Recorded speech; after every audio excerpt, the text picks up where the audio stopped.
had a behavior, it was predictive, and if they had both, it was 2 times as predictive. Mm-hmm. Suicide is a major public health crisis. It's a leading cause of death across the world, across ages. It's an incredibly prevalent and devastating public health issue. And there's no way for us to prevent if we can't identify.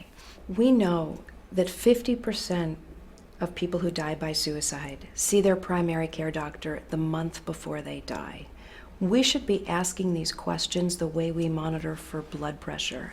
The Columbia-Suicide Severity Rating Scale was developed in the context of a national trial to meet this great need in the field that hadn't been met before in terms of how to best identify people at risk. For the first time, and as long as anyone can remember, we may be actually able to make a dent in the rates of suicide that have existed in our population and have remained constant over time.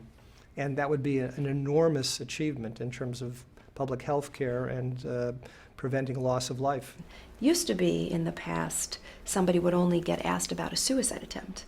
And then if you just ask about that, you miss the person that bought the gun yesterday or put the noose around their neck and changed their mind. These are things that we cannot afford to miss. So covering the full spectrum was of critical importance. When people give you certain answers about what they've been thinking, like they might intend to act on their thoughts or they have a specific plan and some intent, we know that that actually can predict at this point who is going to go ahead and try to end their lives.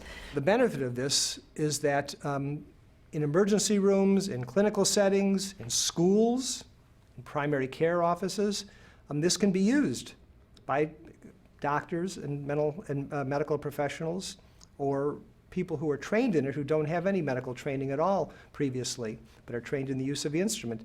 This can be used to screen individuals, and then if they reach this threshold level of concern, to refer them for further evaluation and possible intervention. So at the end of the day, it's about saving lives and better directing limited resources to the people who actually need them.